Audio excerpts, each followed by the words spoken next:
Alors, une autre déclaration de Wolff, il met le doute sur un retour de Hamilton en F1 après le douleur d'Abu Dhabi. Je ne pense pas que nous nous en remettrons vraiment un jour.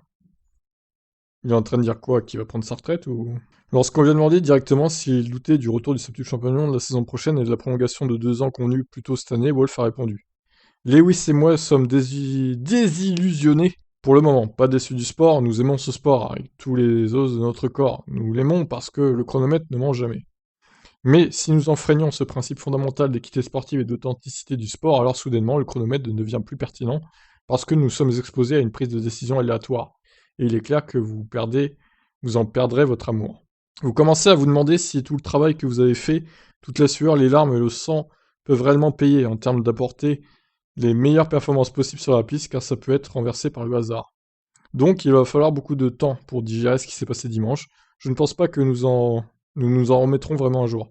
Ce n'est pas possible et certainement pas pour lui en tant que pilote. J'espère vraiment que nous deux et le reste de l'équipe travaillerons pour traverser ces événements et nous pourrons avec la FIA et la F1 utiliser cette situation pour améliorer le sport à l'avenir. Mais il ne se montrera jamais la douleur et la détresse qui ont été causées dimanche. Pour être honnête, encore aujourd'hui, je ne peux même pas comprendre ce qui s'est passé.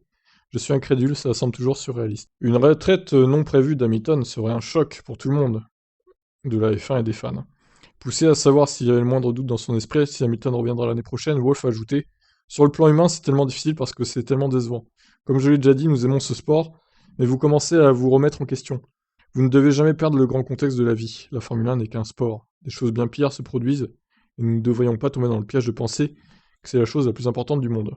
Ouais, donc en gros là, il fait des déclarations un peu en touche, hein, il sait pas, hein, Wolff, ce que va décider Hamilton là. Il botte en touche et il parle, il divague un peu et il élude un peu la question finalement.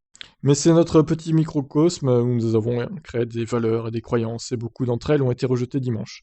J'espère donc vivement que Lewis continuera à courir parce qu'il est le plus grand pilote de tous les temps. Quand vous le regardez du point de vue des 4 dernières courses, il était dominant, il n'y avait même pas de doute sur qui a remporté la course, ça mériterait d'être couronné par le championnat du monde. Nous allons donc travailler sur ces événements lors des dernières semaines et des mois, enfin des prochaines semaines et des mois à venir. En tant que pilote, son cœur dira si je dois continuer, parce qu'il est au sommet de son art, je l'espère en tout cas. Mais nous devons surmonter la douleur qui lui a été causée dimanche, parce que c'est aussi un homme avec des valeurs claires et qu'il est difficile de comprendre ce qui s'est passé. Voilà pour la déclaration de Toto Wolff qui ne sait pas si Hamilton va continuer en fait. Et là, c'est pas très rassurant parce qu'au final, on peut comprendre hein, la déception d'Hamilton, c'est sûr. Il doit être écœuré, mais de chez écœuré quoi. Si ça avait été fait à la régulière encore, bon, mais même pas.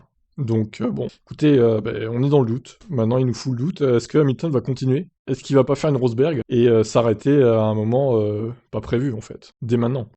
Wait and see. Je vous laisse réagir. Ciao.